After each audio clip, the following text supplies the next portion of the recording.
Hoje eu vou falar pra vocês que o Roblox, sim, realmente vai ter avatares mais realistas. Sim, gente. Mas, antes de tudo, deixe seu like e se inscreva no canal para não perder nenhuma notificação de vídeo. E deixe... Ai, meu Deus. Gente, se inscrever, né? Que você não perde nada de nenhum vídeo. Mas, por favor, ative o sininho, por favor. Eu tô rumo a 100 inscritos. Só tô 55, 54. Acho que 55.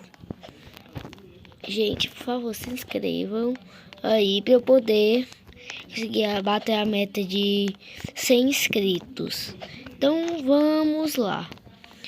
Gente, fica com esse print aí do Google aí, que eu tava vendo as notícias lá no Google, até que eu encontrei esse print aqui que eu tirei.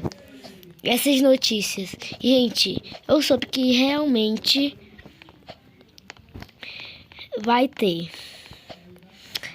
E sim, vão ficar mais 3D, vão ficar mais realistas. Gente, e acho que o Google às vezes pode até mentir.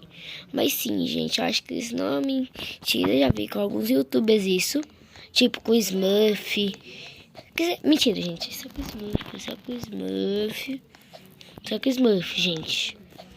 Então, ficaram as prints pra logo avisar. Como vocês vão achar que podem ficar?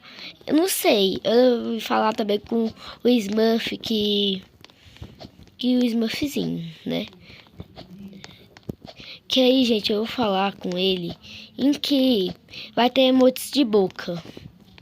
Tem emotes de boca, que você vai poder mexer sua boca. E, gente, também o negócio do chat de voz. Eu não quero ter chat de voz, que eu não quero ser xingado. E mesmo se eu tivesse maior de 13 anos, eu não queria. Então, gente, foi isso pra avisar e tchau.